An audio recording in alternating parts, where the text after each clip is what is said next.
dos queijos.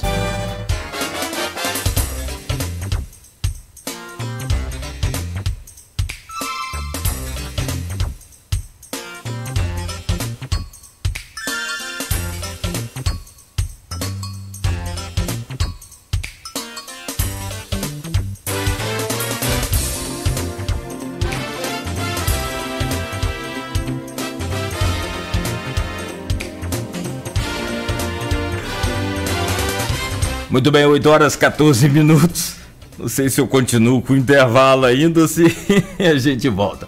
Se bem que os dois são sempre muito bom, tanto no intervalo aqui, os offs aqui, que a gente aproveita para atualizar as informações e descontrair um pouco, quanto o que é levado para você de conteúdo aqui pela Folha FM, que estará daqui a pouco em podcast. E também no jornal Folha da Manhã, através do portal folha1.com.br e ainda na reprise da Plena TV, logo mais às 17 horas. Bom, hoje o jornalista Aloysio Abreu Barbosa... Rapaz, deixa eu só falar aqui o seguinte, Aloysio, para os nossos convidados, desculpa, eu baixei aqui, mas eles não pediram música, mas como é a terceira vez...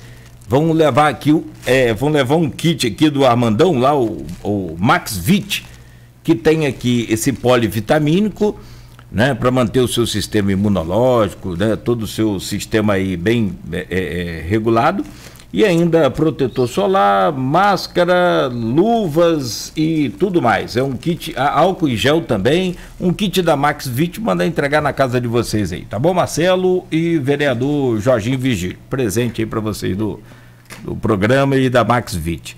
Aloysio, voltamos com você.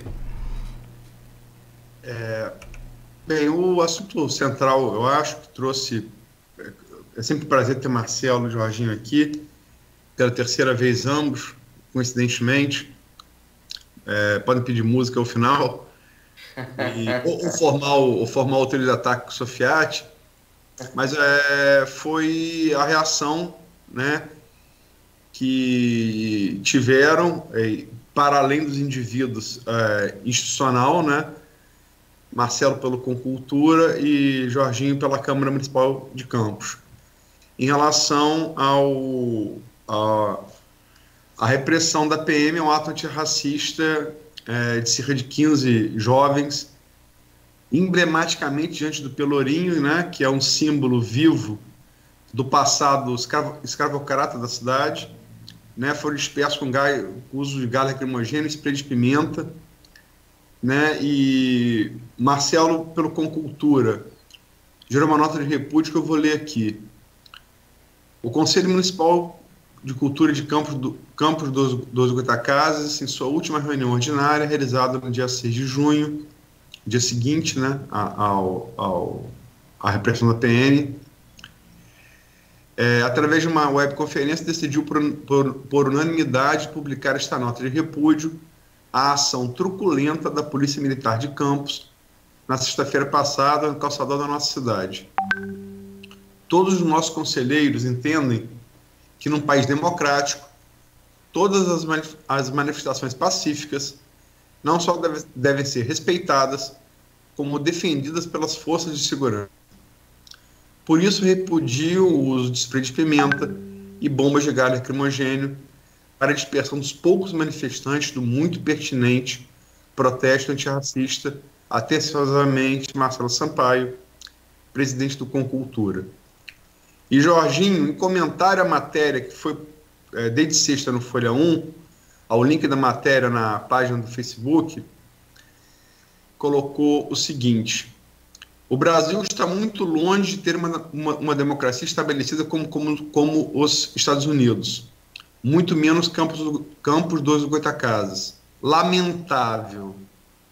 Nós não vamos nos acovardar, não. Nós não iremos aceitar a volta da ditadura no país. Com essas declarações, eu abro esse bloco. Marcelo, Jorginho. Maravilha. Bom, eu acho, antes da gente falar propriamente do que aconteceu sexta-feira passada aqui no nosso calçadão, vamos fazer uma regressão histórica. A origem e a história da polícia militar no Brasil. Quando Dom João VI veio para o Brasil em 1808 com a família real portuguesa, ele não pôde trazer a guarda real de polícia que ficou lá em Lisboa para tentar fazer com que a invasão de Napoleão Bonaparte, durante o bloqueio continental lá no continente europeu, trouxesse menos danos, né?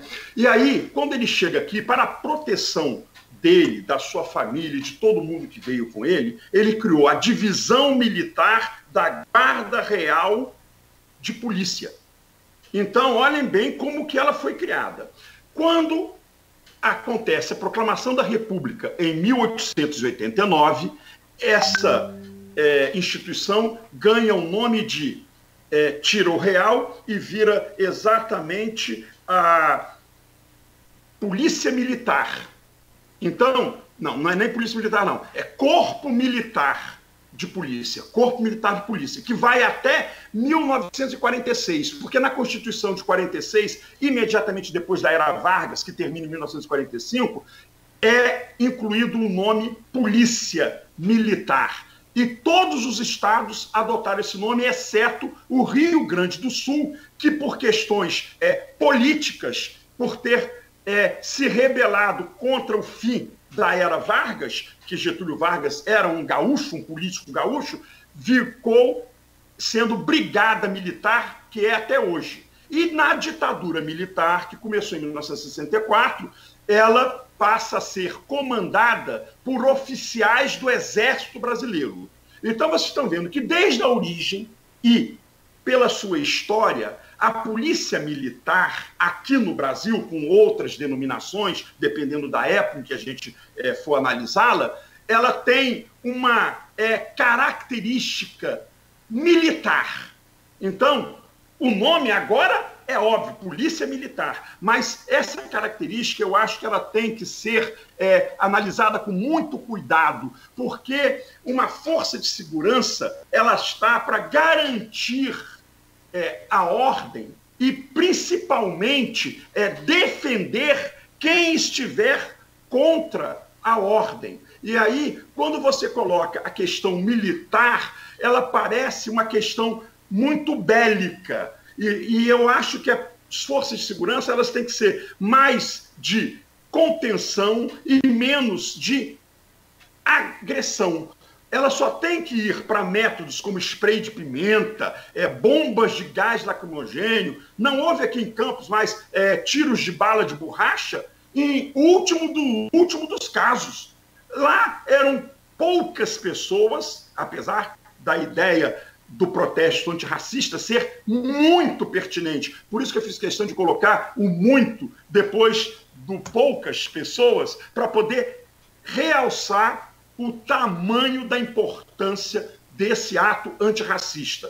E aí, a polícia militar que tinha que estar ali, não só garantindo, como também apoiando, porque enquanto instituição, ela tem que apoiar o que é bom para a maioria da população. E aquilo ali foi um ato inadmissível, como a Luísa colocou no programa ontem aqui, e logo no Pelourinho, isso parece que foi arquitetado. É claro que eu sei que não foi, mas a situação ela é tão, vamos dizer, emblemática nesse sentido, que a gente fica achando, puxa vida, como que acontece uma repressão daquele nível truculenta a um ato antirracista num espaço em que a gente preserva a luta pela libertação dos escravos, pela valorização dos negros.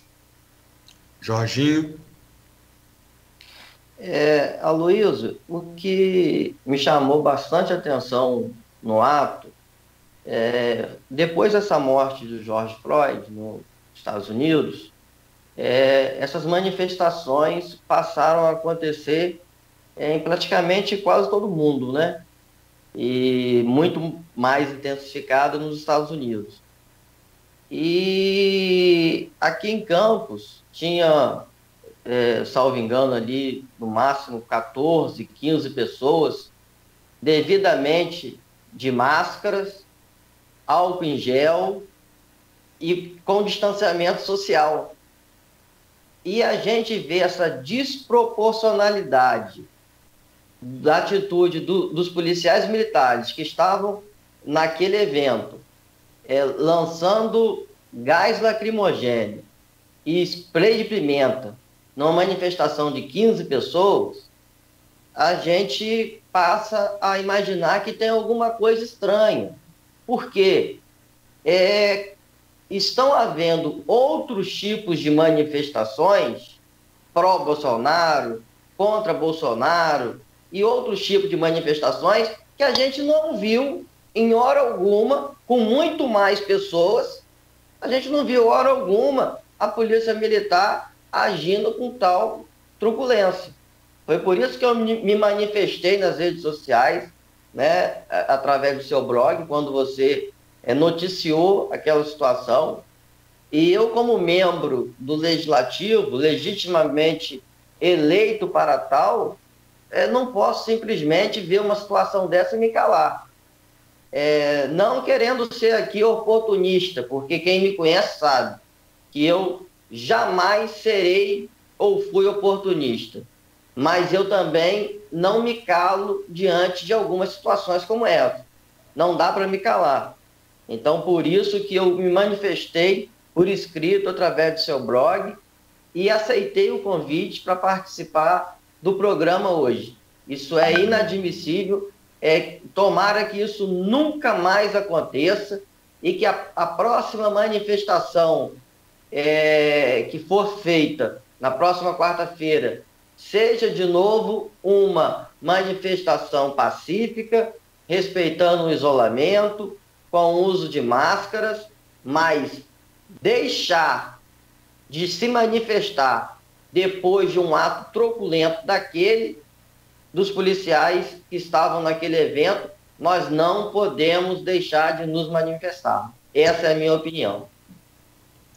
É sempre bom ter o contraditório. Eu, na própria sexta-feira, só para deixar claro, o primeiro órgão a noticiar o ato e a repressão foi o Terceira Via, né? Eu fui saber quando eu recebi o vídeo, né? Acabei anunciando até depois, pelo Folha 1.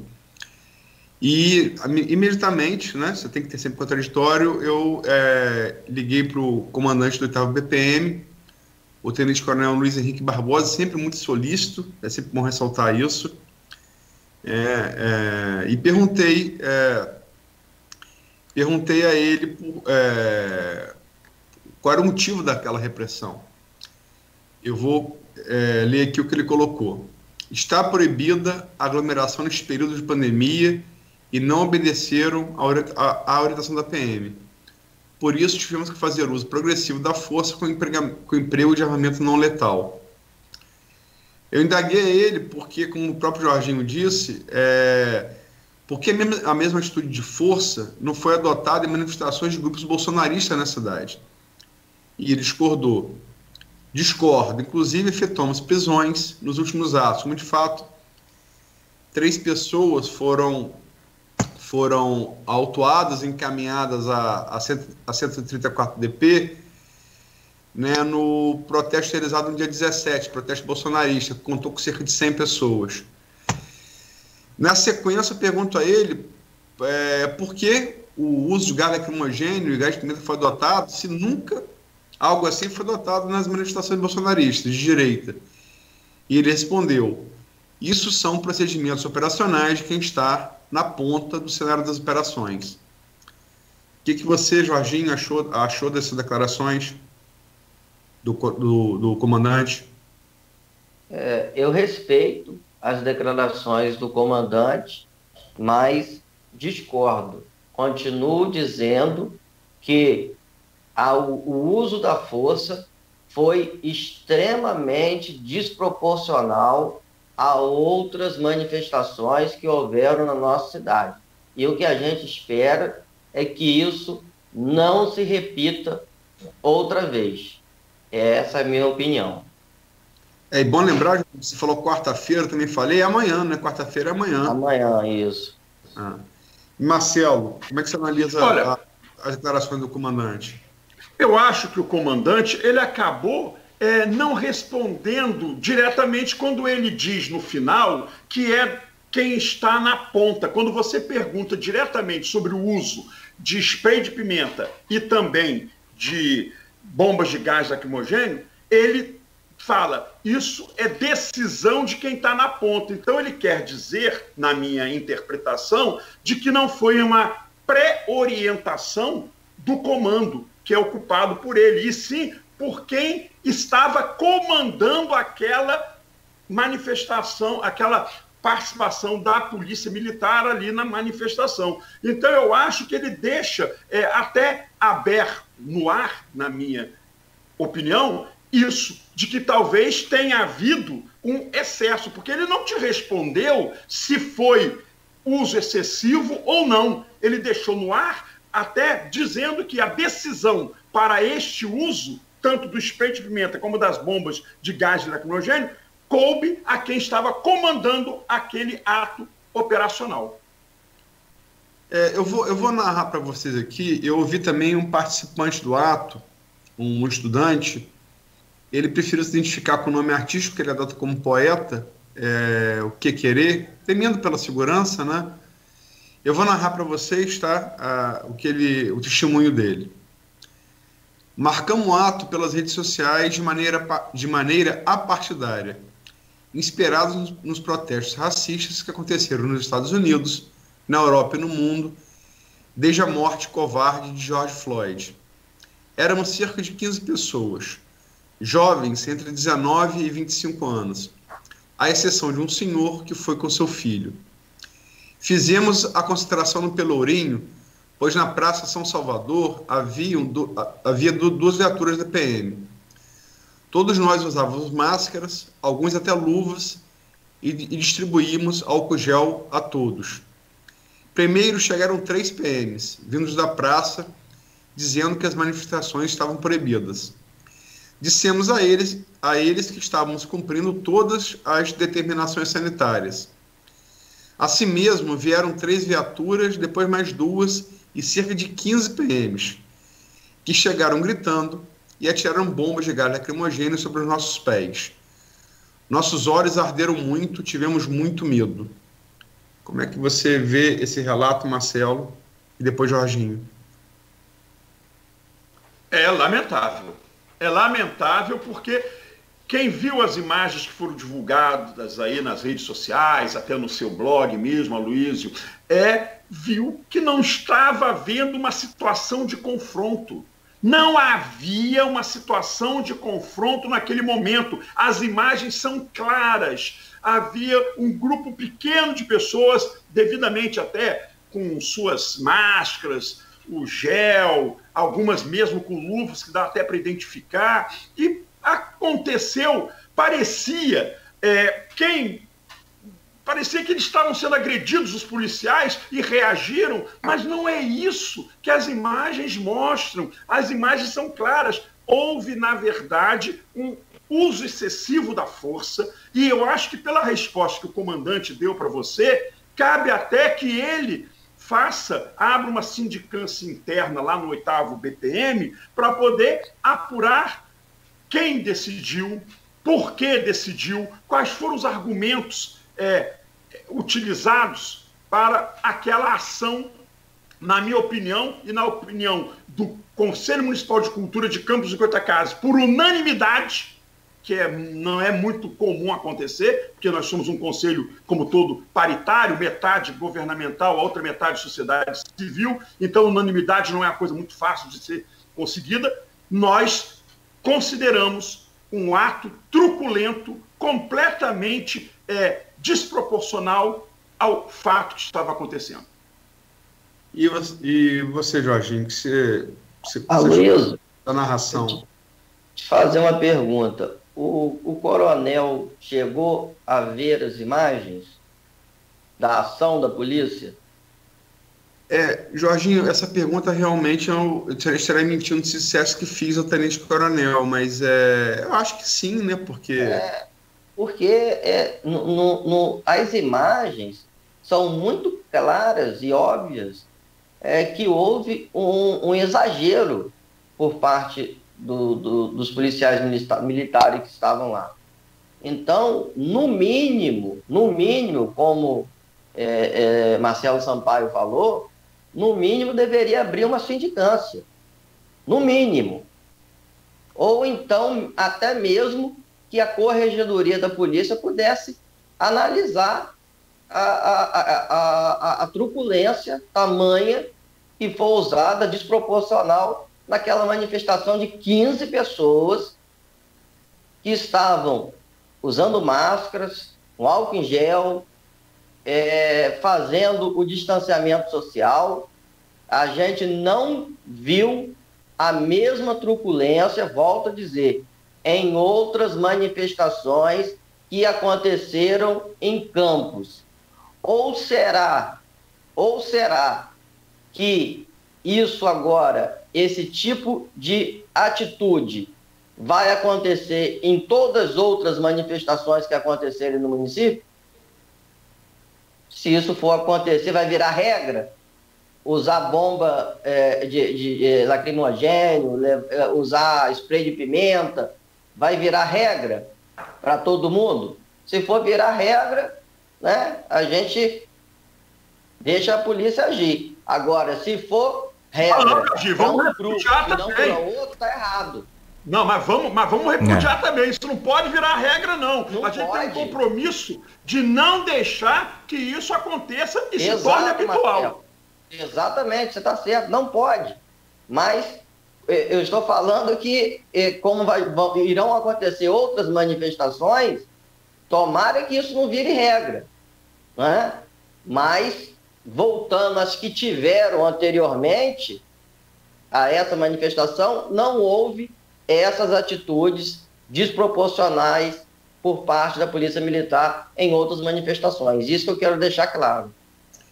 Ontem eu entrevistei aqui, eu e Cláudio entrevistamos aqui o Rogério Siqueira, que foi ex-superintendente de Igualdade Racial de Campos, é jornalista e embaixador do Brasil no Conselho Pan-Africano. Eu vou ler para vocês o que ele colocou ontem aqui na entrevista e queria saber a opinião de vocês, se vocês concordam com ele ou não e por quê.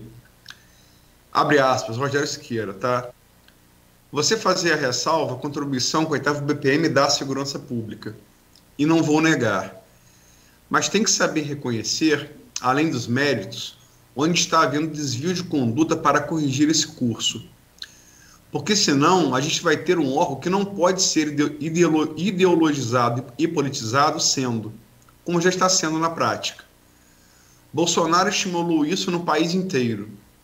As polícias estão muito alinhadas com a narrativa do governo. E essa narrativa da violência, que vem do presidente da República, ela reveste de legitimidade lá na ponta a violência que acontece na prática. Então eu achei a ação, inclusive, covarde, porque eram jovens ali, eram pessoas com 20, 25 anos, em que a polícia não fez o mesmo tipo de abordagem quando fez com manifestações pró-Bolsonaro. A gente não viu eles chegando para conversar, para orientar, pedindo com educação para dispersar. Já chegaram com tiro, porrada e bomba. É um tratamento desigual por uma polícia que está profundamente ideologizada e descobrindo o cerne do artigo 144 da Constituição, que versa sobre a função das forças de segurança. Fecha aspas. Jorginho, você concorda, discorda por quê? Concordo com o Rogério, concordo. É exatamente a linha de raciocínio dele, é a mesma minha e de Marcelo Sampaio. Foi o uso desproporcional, essa questão que ele falou aí, né, dos militares estarem seguindo uma linha bolsonarista. Eu ainda quero esperar mais um pouco para ver, para ter essa visão, esse posicionamento, porque eu não acredito, eu não quero acreditar que os órgãos de segurança estejam seguindo ações truculentas porque o presidente da República também tem, em alguns casos, né, ações e falas truculentas. Não quero acreditar nisso. Né? Ontem mesmo eu vi no último Jornal da Noite o presidente Dias Toffoli pedindo para que todos os poderes possam baixar a guarda. Baixar a guarda. Não só o poder executivo, legislativo, judiciário, para que o Brasil possa voltar a viver em paz e que possa cuidar do principal problema que nós estamos vivendo hoje, que é a pandemia do coronavírus. Precisamos esquecer um pouco de politicagem, de política, de eleição, que está por vir esse ano, se nada acontecer ao contrário. O que nós precisamos hoje é focar na questão do coronavírus. Vidas estão se perdendo. A cada dia, uma pessoa mais próxima da gente morre do Covid-19. Antes, eram números. Hoje, são pessoas cada vez mais próximas da gente. E nós não podemos fechar os olhos para isso. Essa é a minha opinião. Luiz, na verdade, a gente tem realmente que focar, o assunto principal é Covid-19, mas não podemos deixar de nos preocupar com outras coisas. Senão acontece o que aquele ministro lá do meio ambiente falou: olha, vamos passar tudo, que o pessoal só fala da Covid-19. Não. Temos que ficar com... Temos dois olhos, então temos que tentar olhar o máximo que pudermos para evitar. Eu não vejo como dissociar ações assim com a política bélica de comportamento do presidente Jair Bolsonaro.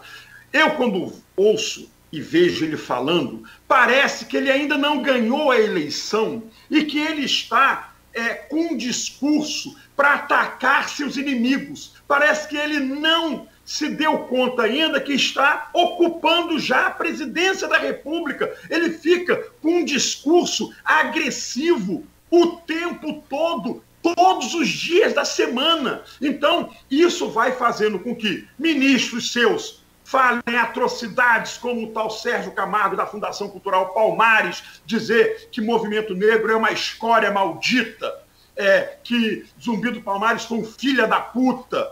Então, polícias também ficam impregnadas, até porque eu acho que nós, enquanto sociedade civil, temos que reforçar muito mecanismos de controle, porque governo, seja ele qual for, polícia, seja ela qual for, se nós não controlarmos, observarmos, limitarmos, eles vão acabar extrapolando seus limites. Eu acho que é inerente tanto a qualquer governo como a qualquer polícia essa sensação de poder maior do que realmente possuem. Eu acho que governo não pode ser muito livre no sentido das fiscalizações da sociedade, dos outros poderes, e a coisa funcionar de uma maneira menos, vamos dizer, monocrática ou autoritária, que seja mais colegiada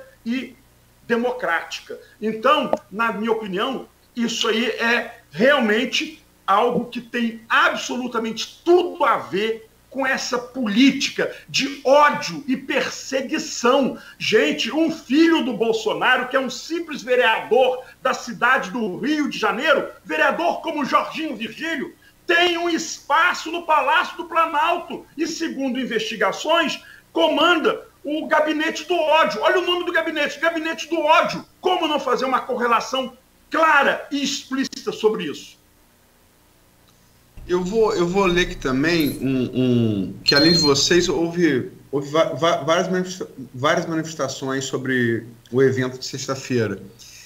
Logicamente que vocês carregam um peso institucional, né? Marcelo pelo Concultura, até porque a postura foi do Concultura, e Jorginho para você poder investido, né? O mandato popular e voto popular, o poder legislativo. Mas o professor Jorge Gomes Coutinho, de outra instituição muito respeitada na cidade, que é a UF Campus, sociólogo, cientista político, também se manifestou. Eu vou ler o que ele colocou, ok? E queria a opinião de vocês ao final. Abre aspas. Espantoso. O mais curioso é que, embora sim tenham ocorrido prisões nas carreatas da morte campistas, ele está se referindo aos protestos bolsonaristas pela reabertura do comércio, as mesmas não foram impedidas. As prisões, que o próprio comandante disse que foram feitas no último protesto, no dia 17, as prisões, segundo informações que me chegaram, ocorreram no final das mesmas e derivaram corretamente do encaminhamento civilizado e respeitoso dos organizadores para a 134DP. Além disso, preocupa o indício de manifestação local do fenômeno nacional de alinhamento acrítico das baixas patentes da Polícia Militar ao discurso autoritário e antidemocrático do governo Bolsonaro. A declaração do comandante da 8ª PPM é de fundamental importância sobre a violência com amparo institucional. Abre aspas. Procedimentos operacionais de quem está na ponta no cenário das operações. Fecha aspas. Quem estava na ponta? Quem deu a ordem para o uso do gás lacrimogêneo? Por qual razão? Não cabe investigação pelo Ministério Público? Jorge Gomes Coutinho, Marcelo, o que você acha? E depois Jorginho. Engraçado, Luiz, eu não tinha lido essa nota ainda e eu acabei hoje aqui mesmo falando mais ou menos nessa linha de raciocínio. Exatamente. Eu acho até que o comandante foi bem no sentido em que, para mim, ele deixou claro que não foi uma pré-ordem dada lá no quartel, lá no 8º BPM, né? Quartel, acho que é quartel que fala, né? Então, lá no quartel...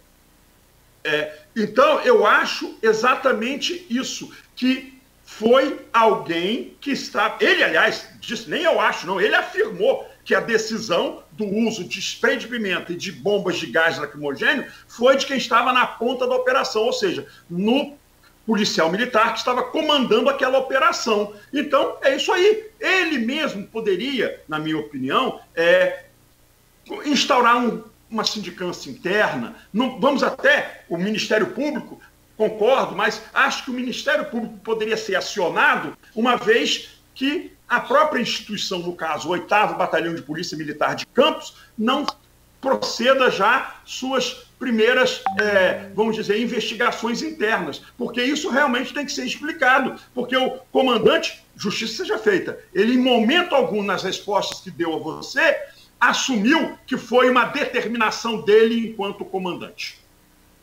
E Jorginho, o que achou aí do que disse o Jorge Gomes Coutinho? Completando o que Marcelo falou, ele não diz, em contrapartida, ele não diz que foi ordem dele.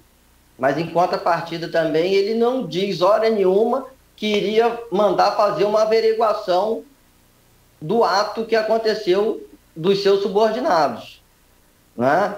Eu acho que seria o mínimo. Nós vamos abrir uma sindicância, vamos ver se houve algum tipo de exagero por parte dos policiais que estavam no evento. Isso também não aconteceu, até onde eu sei, por parte do comandante. E deveria ter acontecido. Né? E, enquanto a fala do sociólogo, né, eu volto a falar ontem o que o ministro Dias Toffoli falou. O Brasil está inflamado, principalmente pelas atitudes do nosso chefe maior, que é o presidente da República. Tem colocado um verdadeiro frafru no município e no país todo, melhor dizendo. Então, ele precisa se comportar, como bem disse Marcelo Sampaio, como presidente da República legitimamente eleito, democraticamente eleito. Esquecer campanha eleitoral, sair do palanque. É isso que precisa, para que os ânimos possam se acalmar. Nós estamos vivendo uma epidemia, famílias confinadas. Hoje, Luísa, eu tenho praticamente certeza em dizer que hoje os profissionais mais requisitados da área da saúde são psiquiatras e psicólogos. As pessoas estão isoladas, com a cabeça pensando alguns comércio, que tem algum tipo de comércio que vai fechar, que não vai conseguir abrir, dívidas chegando, pessoas passando necessidade de alimentos, e junto com a pandemia, juntou tudo isso. Então, como está a cabeça das pessoas? Então, ao invés de a gente ter um presidente da República que chega para a população e diz, olha, vamos vencer essa epidemia, vamos trabalhar para que isso passe o mais rápido possível, vamos trabalhar para que a economia volte o mais rápido possível ao seu funcionamento. Ele não fica saindo do Palácio do Planalto para participar de manifestação, para subir em cima de um cavalo da Polícia Militar, para galopar. Então, sem nenhum significativo, nenhuma significância, nenhuma relevância essas atitudes do presidente. Então, que ele possa refletir e assumir o seu verdadeiro papel de comandante do nosso país. Tem participações aqui também, alguns comentários aqui.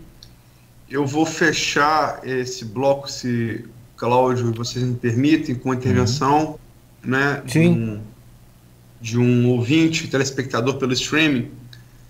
Ele fala aqui, Augusto Campos: nós estamos na porta de uma guerra civil.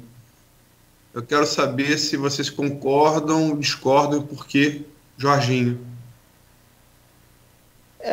Eu acho que ele, se continuar, Luiz, do jeito que está, estamos sim.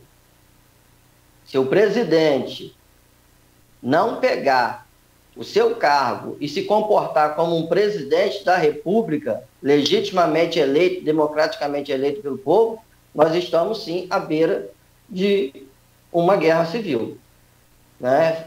Agora, a gente torce muito para que isso não aconteça, né? Torce muito para que isso não aconteça e que os ânimos se acalmem e que a democracia, que nós levamos tanto tempo para conquistar, permaneça cada vez mais forte. Esse é o nosso desejo.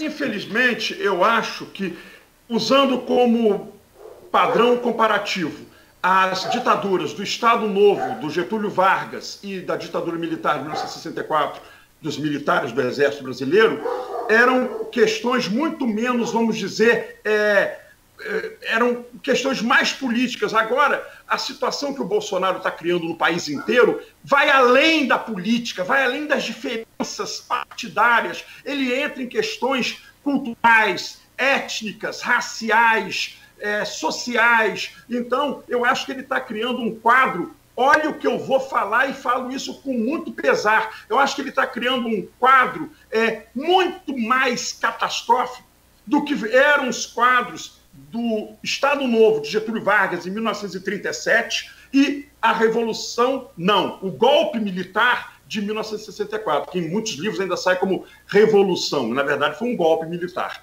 E aí, o que acontece? Eu temo sim, porque eu acho que o nosso país, ele não precisava disso. Aí eu fico muito chateado, porque tudo isso foi muito falado por muita gente nas eleições de 2018. Todo mundo sabia. Ele nunca escondeu quem realmente é. Estou me referindo ao presidente Jair Bolsonaro.